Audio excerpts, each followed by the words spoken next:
I think that certainly in the manufacturing sector there are some good people. I think a lot of rich people in China have got their wealth from property, which is really about the politics. So that's why they are very eager to be part of those such political bodies like MPC and CPCC. But what do they really do? Really? I mean, do you think they get anything done, or is it just isn't it just the 8 people on the standing committee that decide what happens in China? Yeah, well, they haven't they get it too smooth with the major politicians. What do they do for the country? They get this schmooze, but what do they do for China? I think China has the system is decisions are made by very few people. I think those conventions really not really meaningful in substance. See, I rest my case. I rest my case. Being so diplomatic. So basically, they are rubber stamping, and they don't really have any legislative power. Then, Andy, in his short time so far in office, Xi Jinping has shown that his true colors, and that is he is a down to the deepest vein communist. Look at the way he's been taking out allies of previous leaders in China, left and right, week in, week out, month in, month out. What is the end game here? I think this left and right, this approach may not be, this view may not be correct.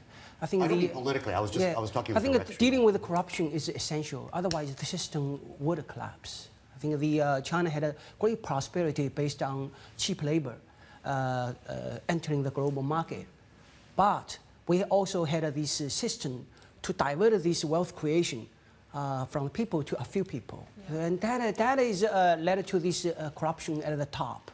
So without taking that out, I think China would be in deep trouble. But in terms of economics, would China turn left or right? It's still too early to say. I think if the government cuts taxes, then I think it's not about really simply saying China is turning left.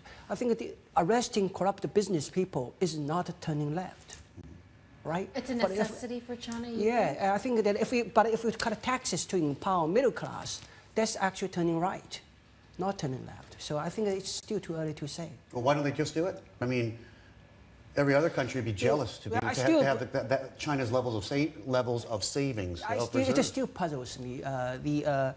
China has surplus savings and overcapacity, deflation.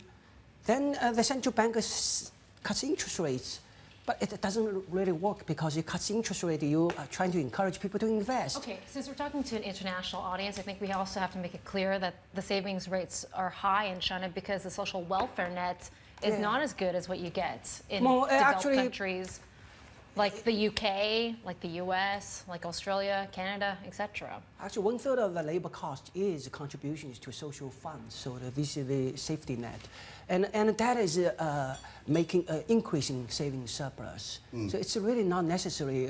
When after 2008, the US cut payroll tax, social security tax by 1/3 for a few years, and China should really be trying something similar.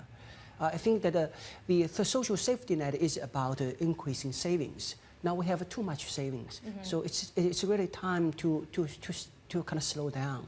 Yeah.